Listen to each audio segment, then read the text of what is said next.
Hello guys, L സഞ്ജയുടെ പുതിയൊരു വീഡിയോയിലേക്ക് ഏവർക്കും സ്വാഗതം. അപ്പോൾ നമ്മുടെ തായ്ലൻഡ് വീഡിയോ സീരീസിലെ മൂന്നാമത്തെ എപ്പിസോഡാണിത്. ആക്ച്വലി നമ്മൾ ഇന്ന് പോകാൻ പോകുന്നത് പട്ടായയിലെ തന്നെ ഫേമസ് ആയിട്ടുള്ള രണ്ട് ടൂറിസ്റ്റ് അട്രാക്ഷൻസിലേക്കാണ്. ഫസ്റ്റ് വണ്ണാണ് കോറൽ ഐലൻഡും സെക്കൻഡ് വണ്ണ് ജെംസ് ഗാലറിയും. നിങ്ങൾ വാട്ടർ ആക്ടിവിറ്റീസ് ഒക്കെ ചെയ്യാനായിട്ട് ആഗ്രഹിക്കുന്ന ആളുകളാണെങ്കിൽ നിങ്ങൾക്കുള്ളൊരു പെർഫെക്റ്റ് സ്പോട്ടായിരിക്കും കോറൽ ഐലൻഡ്. അതായത് നമ്മളിപ്പം ഫേമസ് ആയിട്ടുള്ള snorkelling, scuba diving, parasailing, jet skiing, banana riding, ഇങ്ങനെയുള്ള കാര്യങ്ങളൊക്കെ നമുക്ക് ഇങ്ങനെയുള്ള വാട്ടർ ആക്ടിവിറ്റീസ് ഒക്കെ ചെയ്യാനുള്ള ഒരു പെർഫെക്റ്റ് സ്പോട്ട് തന്നെയാണ് കോറൽ ഐലൻഡ്. അങ്ങനെ രാവിലെ ഒരു 8:30 ഞങ്ങൾ ഫുഡൊക്കെ കഴിച്ച് ഞങ്ങളുടെ ഹോട്ടലിൽ നിന്ന് ഞങ്ങളുടെ ബസ്സിൽ കയറി നമ്മുടെ യാത്ര തുടങ്ങിയിരിക്കുകയാണ്. ആക്ച്വലി നമ്മൾ ഇവിടുന്ന് പട്ടായയിലെ തന്നെ ഫേമസ് ആയിട്ടുള്ള ഒരു ക്ലോക്ക് ടവർ ഉള്ളൊരു സ്ഥലമുണ്ട്. സോ അങ്ങോട്ടാണ് നമ്മൾ ആദ്യമേ പോകുന്നത്. അതുതന്നെയാണ് നമ്മുടെ കോറൽ ഐലൻഡിലേക്കുള്ള നമ്മുടെ യാത്രയുടെ സ്റ്റാർട്ടിംഗ് പോയിൻറ്റ്. മെയിൻലാൻഡിൽ നിന്ന് ഏകദേശം ഒരു 7 കിലോമീറ്ററോളം നമ്മളൊരു സ്പീഡ് ബോട്ടിൽ കയറി യാത്ര ചെയ്താലാണ് നമ്മൾ ഈ പറയുന്ന കോറൽ ഐലൻഡിൽ എത്തുള്ളൂ. അപ്പോൾ നമ്മൾ താമസിച്ച ഹോട്ടലിൻ്റെ കാര്യം നമ്മൾ പറഞ്ഞില്ലല്ലോ. ആക്ച്വലി നമ്മൾ പട്ടായയിൽ സ്റ്റേ ചെയ്ത ഹോട്ടൽ എന്ന് പറയുന്നത് കുഡൂസ് പാർക്ക് എന്ന് പറയുന്ന ഒരു ഹോട്ടലാണ്. ഒരു 4 സ്റ്റാർ ഫെസിലിറ്റിയുള്ള അത്യാവശ്യം നല്ല നീറ്റ് ആൻഡ് ക്ലീൻ ആയിട്ടുള്ള നല്ലൊരു ഹോട്ടൽ തന്നെയാണ്. നിങ്ങൾ ആരെങ്കിലും തായ്ലൻഡ് പട്ടായ ട്രിപ്പ് പ്ലാൻ ചെയ്യുന്നുണ്ടെങ്കിൽ നിങ്ങൾക്ക് വേണമെങ്കിൽ ആ ഹോട്ടലിൽ നിങ്ങൾക്ക് ചെക്കൗട്ട് ചെയ്യാവുന്നതാണ്. ഞാൻ അതിൻ്റെ ഡീറ്റെയിൽസ് നമ്മുടെ ഡിസ്ക്രിപ്ഷനിൽ കൊടുത്തേക്കാം. അപ്പോൾ ഞാൻ ഈ പറഞ്ഞ ക്ലോക്ക് ടവർ ഇതാണ്. ഇപ്പം നിങ്ങൾ ഈ മിന്നൽ കാണുന്ന ഈ ഒരു ക്ലോക്ക് ടവറാണ് ഞാൻ ഈ കുറച്ച് മുമ്പ് പറഞ്ഞത്. അപ്പോൾ ആക്ച്വലി നിങ്ങൾ പല വീഡിയോസിലും പല സ്ഥലങ്ങളിലുമായിട്ട് കണ്ടിട്ട് കാണും പട്ടായ സിറ്റി എന്ന് പറഞ്ഞ് വലിയൊരു നെയിം ബോർഡ്. ആക്ച്വലി അതെല്ലാം ഉള്ളത് ഈ പറഞ്ഞ് ഈ ക്ലോക്ക് ടവറിനടുത്ത് തന്നെയാണ്. അതേപോലെ തന്നെ നിങ്ങൾ കോറൽ ഐലൻഡിലേക്ക് യാത്ര ചെയ്യാനായിട്ട് അല്ലെങ്കിൽ തായ്ലൻഡിലേക്ക് വരുന്ന ആളുകളാണെങ്കിൽ നിങ്ങൾ കോറൽ ഐലൻഡിൽ ഈ ഒരു സ്റ്റാർട്ടിംഗ് പൊസിഷനിൽ ഈ ഒരു സ്റ്റാർട്ടിംഗ് പോയിന്റിൽ നിങ്ങൾ വന്നിട്ടുണ്ടെങ്കിൽ ഡെഫിനറ്റ്ലി നിങ്ങൾ വിസിറ്റ് ചെയ്യേണ്ട കുറച്ച് സ്ഥലങ്ങളുണ്ട്. അതിനകത്ത് ഫസ്റ്റ് വണ്ണാണ് ലവിൻ museum, Pattaya city view point, അതേപോലെ തന്നെ പട്ടായ സിറ്റി സൈന്, അതേപോലെ തന്നെ ഇത് സ്റ്റോൺ ഹൗസ് എന്ന് പറയുന്ന ഒരു പ്ലേസ് ഉണ്ട്. സോ അത് നിങ്ങൾ വിസിറ്റ് ചെയ്യാനായിട്ട് നിങ്ങൾക്ക് ചൂസ് ചെയ്യാവുന്നതാണ്. അതേപോലെ തന്നെ ടെർമിനൽ 21 എന്ന് പറയുന്ന ഫേമസ് ആയിട്ടുള്ളൊരു ഷോപ്പിംഗ് മാളുണ്ട്. സോ ആ മാൾ വേണമെങ്കിൽ നിങ്ങൾക്ക് വിസിറ്റ് ചെയ്യാവുന്നതാണ്. അതേപോലെ തന്നെ പട്ടായ സിറ്റി പബ്ലിക് പാർക്കുണ്ട്. സോ ഇതൊക്കെ നിങ്ങൾക്ക് വിസിറ്റ് ചെയ്യാവുന്നതാണ്. അപ്പം ഇവിടെ വരുന്ന ആളുകൾ അതും കൂടി ഒന്ന് വിസിറ്റ് ചെയ്യാൻ വേണ്ടി ശ്രദ്ധിക്കുക. അപ്പം ഇന്ന് ഇവിടുത്തെ കാലാവസ്ഥ എന്ന് പറയുന്നത് വളരെ പ്ലസൻ്റ് ആയിട്ടുള്ള, അത്യാവശ്യം ചൂടൊക്കെ ഉണ്ട്, എന്നാലും വളരെ പ്ലസൻ്റ് ആയിട്ടുള്ള ഒരു കാലാവസ്ഥയാണ്, നമുക്ക് മാനേജബിളാണ്. അപ്പോൾ ആക്ച്വലി നമുക്ക് ഇവിടുന്ന് കുറച്ച് നടക്കാനുണ്ട്. അങ്ങനെ നമ്മൾ പാർക്കിങ്ങിൽ നിന്ന് നമ്മൾ വണ്ടിയൊക്കെ പാർക്ക് ചെയ്ത് നമ്മൾ മുന്നോട്ട് നടക്കുവാണ്. ഇതൊരു ഉൾക്കടലാണ് കേട്ടോ. ആക്ച്വലി നമ്മുടെ ഈ ബംഗാൾ ഉൾക്കടൽ എന്നൊക്കെ പറയുന്ന പോലെ ഇത് ഗൾഫ് ഓഫ് തായ്ലൻഡ് എന്ന് പറഞ്ഞ് ഇതൊരു തായ്ലൻഡിൻ്റെ ഉള്ളിലേക്ക് കയറി കിടക്കുന്ന ഒരു കടലിൻ്റെ ഭാഗമാണ്, ഉൾക്കടലാണ്. അപ്പോൾ ഇതിനകത്ത് വരുന്ന ഒരു ദ്വീപ് തന്നെയാണ് ഈ കോറൽ ഐലൻഡ്. അപ്പോൾ ഞാൻ ആദ്യമേ പറഞ്ഞു ഏകദേശം ഒരു 7 കിലോമീറ്ററോളം നമ്മൾ മെയിൻലാൻഡിൽ നിന്ന് പോകണമെന്നുള്ളത്. അപ്പോൾ അങ്ങോട്ട് പോകാനുള്ള സ്പീഡ് ബോട്ട് കിട്ടണമെങ്കിൽ നമ്മളിങ്ങനെ ഇവിടെ ഒരു ടെമ്പററി ആയിട്ട് സെറ്റ് ചെയ്ത് വെച്ചിരിക്കുന്ന ഒരു ഡെക്കുണ്ട്. നമ്മൾ ആ ഡെക്കിൽ ചെന്നിട്ട് അവിടെ നിന്ന് വേണം നമ്മൾ അതിലേക്ക് ഇറങ്ങുന്നത്. ഇപ്പോൾ നിങ്ങൾ ഈ കാണുന്ന ഈ ഡെക്കിൽ നിന്ന് വേണം നമ്മൾ സ്പീഡ് ബോട്ടിലേക്ക് കയറാൻ വേണ്ടി. ഇതൊരു ടെമ്പററി സെറ്റപ്പാണ്. അപ്പം അത്യാവശ്യം വെയിലുള്ളത് കൊണ്ട് നമ്മൾ തൊപ്പിയൊക്കെ വെച്ചിട്ടാണ് ആക്ച്വലി. അപ്പം തൊപ്പിയില്ലാതെ നമ്മൾ നിൽക്കുക എന്ന് പറയുന്നത് അത്യാവശ്യം നല്ല രീതിയിൽ വെയിലുണ്ട്. അതേപോലെ തന്നെ നിങ്ങൾ എന്തെങ്കിലും സൺസ്ക്രീനൊക്കെ യൂസ് ചെയ്തിട്ട് പോകാൻ വേണ്ടി ശ്രദ്ധിക്കുക. അല്ലെങ്കിൽ നമ്മൾ നല്ല രീതിയിൽ വെയിൽ കൊണ്ട് നമുക്ക് ടാൻ അടിക്കാനുള്ള ചാൻസ് ഉണ്ട്. അപ്പോൾ അങ്ങനെ നമ്മൾ സ്പീഡ് ബോട്ടിൽ കയറി നമ്മൾ ഫസ്റ്റ് ഇനി നമ്മൾ പോകാൻ പോണത് കോറൽ ഐലൻഡിലേക്കല്ല. അതിനു മുമ്പ് നമ്മളൊരു ഈ പറഞ്ഞ കടലിൽ ഒരു ടെമ്പററി ഒരു പ്ലാറ്റ്ഫോം ഉണ്ടാക്കി വെച്ചിട്ടുണ്ട്. ആ പ്ലാറ്റ്ഫോമിൽ വെച്ച് നമുക്കൊരു ചെറിയ ഇൻഡക്ഷൻ ക്ലാസ് ഉണ്ടാവും. സോ ആ ഇൻട്രൊഡക്ഷൻ ക്ലാസ്സിൽ നമുക്ക് എന്തൊക്കെ ആക്ടിവിറ്റീസാണ് കോറൽ ഐലൻഡിലുള്ളത്, അതിന് എന്ത് ചാർജ് വരും, ഇങ്ങനെയുള്ള കാര്യങ്ങളെല്ലാം ഡീറ്റെയിൽ ആയിട്ട് അവർ പറഞ്ഞു തരും. അതിനകത്ത് എന്തൊക്കെ റിസ്ക് ഫാക്ടേഴ്സ് ഉണ്ടോ കാര്യങ്ങളുണ്ടോ എന്നുള്ളത്. സോ നമ്മൾ ഫസ്റ്റ് അങ്ങോട്ടാണ് ആദ്യമേ ചെല്ലാൻ പോകുന്നത്. സോ അവിടെ ചെന്ന് കഴിഞ്ഞാൽ ആക്ച്വലി നമുക്ക് ഇവിടുത്തെ ആക്ടിവിറ്റീസ് നമ്മൾ കോംബോ ആയിട്ട് നമുക്ക് ചൂസ് ചെയ്യാം, അല്ലെങ്കിൽ ഇൻഡിവിജ്വലായിട്ട് ചൂസ് ചെയ്യാം. അപ്പോൾ കോംബോ ആയിട്ട് ചൂസ് ചെയ്താൽ ഏകദേശം നമ്മുടെ എല്ലാ ആക്ടിവിറ്റീസും കൂടെ ഒരു 2500 to 3000 ബാത്ത് തായ് ബാത്തിന് ആ ഒരു രീതിയിലായിരിക്കും വരാറുള്ളത്. അതേപോലെ തന്നെ നിങ്ങൾ ഇൻഡിവിജ്വലായിട്ട് എടുക്കുകയാണെങ്കിൽ ഇപ്പം ആക്ച്വലി ഞങ്ങൾ എല്ലാ ആക്ടിവിറ്റീസും എടുത്തില്ലായിരുന്നു. ഞങ്ങളെടുത്ത പാരാസെയിലിങ്ങും അതേപോലെ തന്നെ ജെറ്റ് സ്കീയും അതേപോലെ തന്നെ അണ്ടർ വാട്ടർ വാക്കും, ഈ 3 നമ്മൾ എടുത്തത്. അപ്പം നിങ്ങൾക്കതല്ല ബനാന റൈഡ് എടുക്കണം, അതേപോലെ തന്നെ സ്നോർക്കലിംഗ് എടുക്കണം, സ്കൂബ ഡൈവിങ് എടുക്കണം, ഇങ്ങനെയുള്ള പല ഓപ്ഷൻസ് വേറെ നമുക്ക് ഇനി ഒത്തിരി ഓപ്ഷൻസ് ഉണ്ട്. അത് നിങ്ങൾക്ക് എടുക്കുന്നതിനനുസരിച്ച് പാക്കേജിൽ വ്യത്യാസം വരും. അങ്ങനെ ഞങ്ങൾ പാരാസെയിലിങ്ങിന് വേണ്ടി വെയിറ്റ് ചെയ്ത് നിൽക്കുകയാണ്. ആദ്യമേ നമ്മൾ ജസ്റ്റീനെയാണ് ആക്ച്വലി നമ്മൾ ഫസ്റ്റ് പാരാസെയിലിങ്ങിന് വേണ്ടി വരുന്നത്. അപ്പം ഞാൻ ഏതും കൂട്ടിനെയും കൂട്ടി ഞാൻ താഴെ നിൽക്കുവാണ്. ആക്ച്വലി ജസ്റ്റീനെ ആയതുകൊണ്ട് ഫസ്റ്റ് അവൾ തന്നെ ആദ്യമേ പാരാസെയിലിങ്ങിന് പോയി. ഏകദേശം ഒരു 3 to 4 മിനിറ്റോളം അല്ലെങ്കിൽ 5 മിനിറ്റോളം സമയം നമ്മളെ അവർ ഇങ്ങനെ ഇതിൽ കടലിലൂടെ ചുറ്റിക്കറക്കി നമ്മളെ ഒരു സ്പീഡ് ബോട്ടിൽ അവരിത് അറ്റാച്ച് ചെയ്തേക്കുക, എന്നിട്ട് വലിച്ചുകൊണ്ട് പോകുക. അപ്പോൾ സ്വാഭാവികമായിട്ട് നമ്മൾ കുറച്ചൊക്കെ കഴിയുമ്പോൾ നല്ല രീതിയിൽ ഉയർന്നു പോകും. സോ അത് കഴിഞ്ഞ് നമ്മളൊരു ഏകദേശം ഒരു 4 to 5 മിനിറ്റ്സോളം നമുക്കിത് ഈ ടൈം കിട്ടും. സോ അങ്ങനെ ഒന്ന് ജസ്റ്റ് നമ്മൾ നിൽക്കുന്ന ഈ ഒരു ടെമ്പററി പ്ലാറ്റ്ഫോമിൽ ഈ ഡെക്കിനെ ചുറ്റി നമ്മൾ തിരിച്ച് അവിടെ തന്നെ കൊണ്ടു നടത്തും. ഇത് സേഫ് ആണെന്ന് ചോദിച്ചാൽ സേഫായിട്ട് തന്നെയാണ് നമുക്ക് ആക്ച്വലി ഫീൽ ചെയ്ത്. എനിക്ക് ആദ്യമേ ചെറിയൊരു പേടി ഉണ്ടായിരുന്നു, പക്ഷേ എന്നിരുന്നാൽ പോലെ അത് സേഫ് തന്നെയാണ്. അതിനകത്ത് അങ്ങനെ പേടിക്കേണ്ടതായിട്ടുള്ള കാര്യങ്ങളൊന്നുമില്ല. പിന്നെ അത് കഴിഞ്ഞിപ്പം ആക്ച്വലി ജസ്റ്റീന തിരിച്ച് വന്നിട്ടുണ്ട്. ആൾ ഭയങ്കര എക്സൈറ്റഡ് ആയിട്ടാണ് തിരിച്ച് വന്നിരിക്കുന്നത്. ആൾക്ക് ഭയങ്കരമായിട്ട് ഇഷ്ടപ്പെട്ടു. പിന്നെ ഈ പറഞ്ഞ പോലെ നമ്മൾ നല്ല ഫെയിലായതുകൊണ്ട് പെട്ടെന്ന് ചൂട് കാറ്റടിക്കുമ്പോൾ ചെറിയൊരു ബുദ്ധിമുട്ട് മാത്രം, അതൊഴിച്ച് നിർത്തിയാൽ വേറെ ഇഷ്യൂസ് ഒന്നും ആക്ച്വലി ഇല്ല. അതിനുശേഷം ഞങ്ങൾ വന്നത് ഇനിയിപ്പം അതുപോലെ തന്നെ അണ്ടർ വാട്ടർ ആക്ച്വലി നമുക്ക് പോയി പവിഴപ്പുറ്റുകൾ കാണാനുള്ള ഒരു ഓപ്ഷൻ ഇവിടെയുണ്ട്. അപ്പോൾ നമ്മൾ അതിനു വേണ്ടിയാണ് നമ്മൾ പോയത്. അപ്പോൾ ഈ കാണുന്ന നമ്മൾ വന്ന ബോട്ട് മറ്റൊരു ഡെക്കിൻ്റെ അടുത്ത് വന്നു. സോ നമ്മൾ അതിനകത്തേക്ക് കയറണം. അതിനുശേഷം നമുക്ക് ബേസിക് ആയിട്ടുള്ള കുറച്ച് ഇൻസ്ട്രക്ഷൻസ് ഒക്കെ തരും, എന്താണ് ചെയ്യേണ്ടത്, കടലിനടിയിൽ ചെന്നാൽ എന്ത് ചെയ്യണം, ഇങ്ങനെയുള്ള കാര്യങ്ങളല്ല. പിന്നെ നമുക്ക് നമ്മുടെ ഫോണുമായിട്ട് പോയി നമുക്കത് എടുക്കാനുള്ള ഒരു ആക്ച്വലി നമ്മൾ വെള്ളത്തിൽ കൊണ്ടുപോയി കഴിഞ്ഞാൽ ഫോൺ പോകും എന്നുള്ളൊരു ഇത് കാരണം നമ്മൾ ക്യാമറയോ ഫോണോ ഒന്നും കൊണ്ടുപോയില്ല. സോ അതുകൊണ്ട് തന്നെ അതിൻ്റെ വീഡിയോയോ കാര്യങ്ങളോ ഒന്നും നമ്മുടെ കയ്യിലില്ല. അത് കഴിഞ്ഞ് ഞങ്ങൾ തിരിച്ച് വന്നപ്പോഴത്തേനും നമ്മൾ വന്ന സ്പീഡ് ബോട്ടിൽ ഇന്ധനം നിറയ്ക്കുന്ന എന്തൊക്കെയോ പരിപാടിയായിട്ട് ഞങ്ങളുടെ സ്പീഡ് ബോട്ടിൻ്റെ സാരഥിയാണ് ഈ പുള്ളി ആക്ച്വലി അതിനകത്ത് എന്തോ ഇന്ധനം നിറയ്ക്കും എന്തൊക്കെയോ കാര്യങ്ങൾ ചെയ്യുവാണ്. ഞാൻ കുറച്ച് നേരം അതിങ്ങനെ നോക്കിക്കൊണ്ട് വന്നു. അപ്പോൾ അത് കഴിഞ്ഞ് കൂടുതൽ ആൾക്കാർ ഡൈവേഴ്സ് കൂടുതൽ ആൾക്കാർ അവർ വെള്ളത്തിലേക്ക് ചാടുന്നുണ്ട്. കൂടുതൽ ആളുകൾ വരുമ്പോൾ അതനുസരിച്ച് ഇവർ കൂടുതൽ പേര് ആൾക്കാർ ഗൈഡൻസിനായിട്ട് വെള്ളത്തിനടിയിലേക്ക് പോകുന്നുണ്ട്. അവരിപ്പോൾ അതിനുള്ള ഓക്സിജനും കാര്യങ്ങളും എല്ലാം ആയിട്ടാണ് അവർ ചാടുന്നത്. സോ അവർ അതിനുള്ള പ്രിപ്പറേഷനിലാണ്. ആക്ച്വലി ഞങ്ങൾ പോയിട്ട് തിരിച്ചു വന്നതാണ്. അത് കഴിഞ്ഞ് ഇവർ ഇനിയിപ്പം ഞങ്ങളുടെ ബാച്ചിൽ തന്നെയുള്ള മറ്റാളുകൾക്ക് കൂടുതൽ ആളുകൾ ഇറങ്ങുന്നതനുസരിച്ച് ഇവരും കൂടെ ചാടും. സോ അങ്ങനെ ഈ പുള്ളി എന്തൊക്കെയാണ് കാണിക്കുന്നതെന്ന് നോക്കി ഞാൻ കുറച്ചേരം ഇവിടെ നിന്നു. ഇനി ഈ പറഞ്ഞ അണ്ടർ വാട്ടർ വോക്ക് അല്ലെങ്കിൽ സ്കൂബ ഡൈവിംഗ് ഒക്കെ വർത്താണോ എന്ന് ചോദിച്ചു കഴിഞ്ഞാൽ എനിക്ക് പേഴ്സണലി ഇതൊക്കെ വർത്തായിട്ട് ഫീൽ ചെയ്തു. സോ നമുക്ക് ഇതൊക്കെ ലൈഫിൽ നമുക്ക് അങ്ങനെ എപ്പോഴും കിട്ടുന്ന കാര്യങ്ങളല്ലല്ലോ. നമ്മൾ തായ്ലൻഡിൽ ഇപ്പോൾ വന്നു, അപ്പോൾ നമ്മൾ എപ്പോഴും ഇവിടെ വരാറില്ല. ഇനിയിപ്പം ചിലപ്പോൾ മേ ബി ഇങ്ങോട്ട് വരുമോ എന്ന് തന്നെ നമുക്കറിയത്തില്ല. അപ്പോൾ ഇങ്ങനെയുള്ള ആക്ടിവിറ്റീസിലൊക്കെ നമുക്ക് ഇന്ത്യയിൽ ഇതിന് പലയിടത്തും നമുക്ക് ഇതിനുള്ള അവസരങ്ങളും കുറവാണ്. ഗോവയിലൊക്കെ ആക്ച്വലി ഉണ്ടെന്ന് തോന്നുന്നു. അല്ലാതെ നമുക്ക് എല്ലായിടത്തും അങ്ങനെ ഈസിലി അവൈലബിൾ ആയിട്ടുള്ളൊരു കാര്യമല്ലല്ലോ.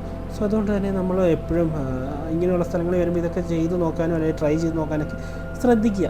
അത് കഴിഞ്ഞ് ഞങ്ങൾ പോയത് ജെറ്റ് സ്കീയിങ്ങിനാണ്. സോ അത് ആക്ച്വലി ഞാൻ പോയിട്ട് വന്നു. അപ്പോൾ ഇങ്ങനെ നമുക്കിവിടെ ഇരിക്കാനുള്ള ഒരു സ്ഥലമുണ്ട്. ഇപ്പോൾ നമ്മൾ കോറൽ ഐലൻഡിൽ വന്നു. അപ്പോൾ ആക്ച്വലി ഇവിടെ നമ്മൾ 50 ബാത്ത് കൊടുത്തു കഴിഞ്ഞാൽ നമുക്കിവിടെ ഒരു സീറ്റിൽ നമുക്കിരുന്ന് കാറ്റൊക്കെ കൊണ്ട് നമുക്ക് അവിടെ നടക്കുന്ന ആക്ടിവിറ്റീസൊക്കെ കണ്ടുകൊണ്ടിരിക്കാം.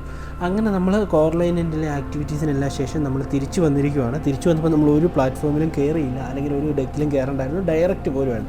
പെട്ടെന്ന് തന്നെ നമ്മൾ തിരിച്ച് നമ്മുടെ മെയിൻലാൻഡിൽ വന്നു കഴിഞ്ഞപ്പോഴത്തേന് നമ്മൾ ഈ ആക്ടിവിറ്റീസ് ഒക്കെ ചെയ്യുന്ന സമയത്ത് നമുക്ക് ഫോട്ടോസ് എടുത്തു തരാനായിട്ട് അവിടെ ആളുകളുണ്ടായിരുന്നു. അപ്പോൾ അവർ ആ ഫോട്ടോസ് എല്ലാം എടുത്ത് ഫ്രെയിമാക്കി നമ്മൾ തിരിച്ചു വന്നപ്പോൾ നമ്മുടെ മെയിൻലാൻഡിൽ ഇങ്ങനെ അവർ കൊണ്ടുവന്ന് വെച്ചിട്ടുണ്ടായിരുന്നു. അപ്പോൾ നമുക്ക് താല്പര്യമുള്ള ആൾക്കാർക്ക് മേടിക്കാം. അപ്പോൾ 100 ബാത്ത് 200 ബാത്ത് 300 ബാത്ത് എന്നൊക്കെ പറഞ്ഞ് അവർ ഓരോ ഫ്രെയിമിനും വലിപ്പം അനുസരിച്ചും ഓരോ സ്ഥലത്ത് എടുത്ത ആളുകളെയൊക്കെ ബേസ് ചെയ്തിട്ട് അവർ ഓരോ പ്രൈസ് പറയുന്നുണ്ട്.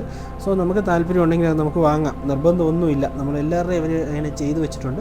അതിനകത്ത് നമുക്ക് താല്പര്യമുണ്ടെങ്കിൽ നമുക്ക് മേടിക്കാം, ഇല്ലെങ്കിൽ അത്രേ ഉള്ളൂ. അപ്പോൾ നമ്മൾ നമ്മുടെ ഫോട്ടോസ് എടുത്തത് നമ്മൾ വാങ്ങി. അതിനുശേഷം നമ്മൾ മറ്റുള്ളവരുടെ ഫോട്ടോസൊക്കെ അവർ വാങ്ങുന്നതും അവരുടെ ആ മൊത്തത്തിലുള്ള രീതികളും അതൊക്കെ എങ്ങനെ ഹാൻഡിൽ ചെയ്യുന്നതെന്നൊക്കെ നോക്കി ഞങ്ങൾ കുറച്ച് നേരം നിന്നു. അതിനുശേഷം നമ്മൾ നേരെ ലഞ്ച് കഴിക്കാൻ വേണ്ടിയാണ് വന്നത്. അപ്പോൾ നമ്മുടെ ഫുഡ് നമുക്ക് കൂടുതൽ സമയം നമുക്ക് കിട്ടിയിരുന്നത് ഇന്ത്യൻ ഫുഡ് തന്നെയാണ്. ഞങ്ങൾ അങ്ങനെ ദ ഫോറം എന്ന് പറയുന്ന ഒരു റെസ്റ്റോറൻറ്റിലേക്ക് ഇതൊരു നോർത്ത് ഇന്ത്യൻ ധാബ സെറ്റപ്പ് അങ്ങനെ ഒരു രീതിയിലുള്ള ഒരു റെസ്റ്റോറൻ്റ് ആയിരുന്നു. സോ കൂടുതലും ഗ്രൂപ്പായിട്ട് വരുന്ന അല്ലെങ്കിൽ ഇങ്ങനെ പാക്കേജ് എടുത്ത് വരുന്ന ആളുകൾക്ക് വേണ്ടി ഉള്ള ഒരു രീതിയിലാണ്. ഇതൊരു ബൊഫേ സെറ്റപ്പിലായിരുന്നു ഇവിടുത്തെ ഫുഡും കാര്യങ്ങളും എല്ലാം. സോ ഞങ്ങളിവിടെ വന്ന് ഞങ്ങളുടെ ലഞ്ചും കാര്യങ്ങളൊക്കെ ആയിട്ട് ഞങ്ങളിവിടെ ഇരിക്കുകയാണ്. അപ്പോൾ നല്ല ഫുഡായിരുന്നു കേട്ടോ. അത്യാവശ്യം നമുക്ക് നോർത്ത് ഇന്ത്യൻ നമ്മുടെ കേരള റൈസ് ഒന്നും അല്ലായിരുന്നു. നമുക്കറിയാമല്ലോ ആ കുഞ്ഞ് നോർമൽ നോർത്ത് ഇന്ത്യയിലൊക്കെ കിട്ടുന്ന കൂട്ട് റൈസ്, ആ റൈസ് വെച്ചിട്ടുള്ള ചോറും അത്യാവശ്യം പിന്നെ ബിരിയാണി ഉണ്ടായിരുന്നു, നല്ല അത്യാവശ്യം കറികളുണ്ടായിരുന്നു, പായസം ഉണ്ടായിരുന്നു. ഇത് കൂട്ടി ഞങ്ങൾ ലഞ്ച് കഴിച്ചു. നല്ല ക്ഷീണമുണ്ട്. ലഞ്ചൂടെ കഴിച്ച് ഉച്ച സമയമാണല്ലോ, നമ്മൾ അത്യാവശ്യം ആക്ടിവിറ്റീസൊക്കെ ചെയ്ത് നല്ല ക്ഷീണമായിരുന്നു. അത് കഴിഞ്ഞ് ലഞ്ചൂടെ കഴിഞ്ഞപ്പോൾ ഒന്ന് കിടന്നുറങ്ങണം എന്നൊക്കെയുള്ള രീതിയിലായിരുന്നു. സോ അത് കഴിഞ്ഞ് ഞങ്ങൾ നമ്മൾ അടുത്തായിട്ട് നമ്മൾ പോകാൻ പോകുന്നത് ജെംസ് ഗാലറി എന്ന് പറയുന്ന പട്ടായയിലെ തന്നെ വളരെ ഫേമസ് ആയിട്ടുള്ള ഒരു സ്ഥലമാണ്. ഇത് നമ്മുടെ ഈ ജെംസ് ഉണ്ടല്ലോ, അതായത് പവിഴം, അതേപോലെ തന്നെ വജ്രം, ഇങ്ങനെയുള്ള കാര്യങ്ങളൊക്കെ ഇത് ലോകത്തെ തന്നെ ഏറ്റവും വലിയ ജ്വല്ലറിയാണ് ജെംസ് ഗാലറി. അപ്പോൾ 1987 ഇത് സ്റ്റാർട്ട് ചെയ്തത്. സോ അന്ന് തൊട്ട് ഇതിവിടെ പ്രവർത്തിക്കുന്നുണ്ട്. ആക്ച്വലി ഞങ്ങൾ അത് വിസിറ്റ് ചെയ്യാൻ വേണ്ടിയാണ് ഇനി ഇങ്ങോട്ട് വന്നിരിക്കുന്നത്.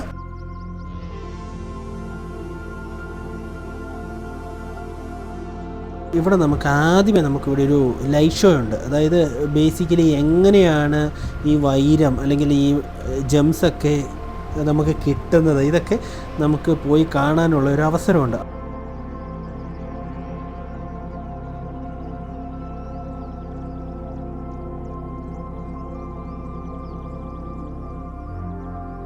അപ്പം നമ്മൾ ഈ കാണുന്ന പോലെ ഒരു ട്രാമിൽ കയറി നമ്മൾ ഈ ഒരു ലൈവ് ഷോ, ആ ഒരു ഷോയ്ക്കകത്തേക്ക് നമുക്ക് പോകാൻ പറ്റും. അപ്പോൾ ഇങ്ങനെ ഓരോ ട്രാമുകൾ ഇങ്ങനെ വന്നുകൊണ്ടേയിരിക്കും. അപ്പോൾ അതിനകത്ത് നമുക്ക് കയറിയിരിക്കാം. അപ്പോൾ ഇത് ഏകദേശം ഒരു 15-20 മിനിറ്റ് നേരത്തോളം നമ്മളിങ്ങനെ ഒരു ഗുഹയ്ക്കകത്തേക്ക് കയറ്റിക്കൊണ്ട് പോകുന്ന പോലത്തെ ഒരു ഫീലിലാണ്.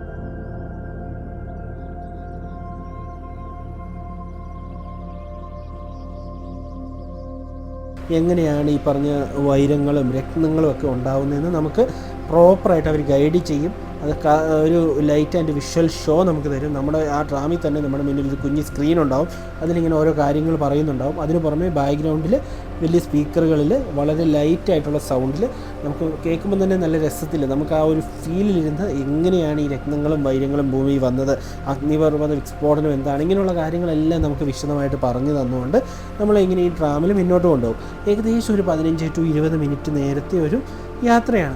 അപ്പോൾ ഇങ്ങനെ നമ്മൾ ഈ ട്രാമിലൂടെ വളരെ ഇരുണ്ട അന്തരീക്ഷത്തിൽ, അത് നമ്മൾ പുറത്ത് ഈ കോറൽ ഐലൻഡിലൊക്കെ പോയിട്ട് വന്ന് മടുത്ത്, അതേപോലെ തന്നെ നല്ല ചൂടത്തുനിന്ന് വന്ന് ഇങ്ങനെയൊരു അറ്റ്മോസ്ഫിയർ നല്ല എ സിക്കകത്ത് ഇങ്ങനെ പോയപ്പോൾ നല്ല രസമുണ്ടായിരുന്നു കേട്ടോ. ആക്ച്വലി നല്ല ഫീൽ. പേഴ്സണലി ആ ഒരു മടുപ്പിൽ നിന്നതുകൊണ്ട് തന്നെ നമുക്ക് കുറച്ചുകൂടി ഇത് എൻജോയ് ചെയ്യാൻ ആക്ച്വലി പറ്റി. നല്ലൊരു തണുത്ത ഒരു ഗുഹയ്ക്കകത്തൊരു കയറി യാത്ര ചെയ്യുന്ന ഒരു ഫീലും പ്രതീതിയൊക്കെ നമുക്ക് കിട്ടി.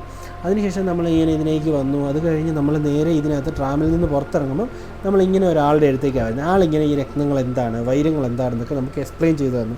പലതരത്തിലുള്ള, പല കാറ്റഗറിയിലുള്ള, പല ക്യാരറ്റിലുള്ള, ഇങ്ങനെയുള്ള ഓരോ കാര്യങ്ങളെക്കുറിച്ച് നമുക്ക് പ്രോപ്പറായിട്ട് ആൾ എക്സ്പ്ലെയിൻ ചെയ്തു തന്നു. സോ അതെല്ലാം കേട്ടതിന് ശേഷം ആൾ നമ്മളെ ഇതിൻ്റെ ബാക്കി ഇതെങ്ങനെയാണ് ഇത് റിഫൈൻ ചെയ്യുന്നത്, ഓരോന്നും എങ്ങനെയാണ് പോളിഷ് ചെയ്യുന്നത്, ഈ വക കാര്യങ്ങളൊക്കെ കാണിച്ചു തരുന്ന സെക്ഷനിലേക്ക് വിട്ടു. ഇവിടെ നമുക്ക് വീഡിയോ എടുക്കാനായിട്ട് ചില പരിമിതികളുണ്ടായിരുന്നു, ഫോട്ടോസ് എടുക്കാനുള്ള പരിമിതികളുണ്ടായിരുന്നു.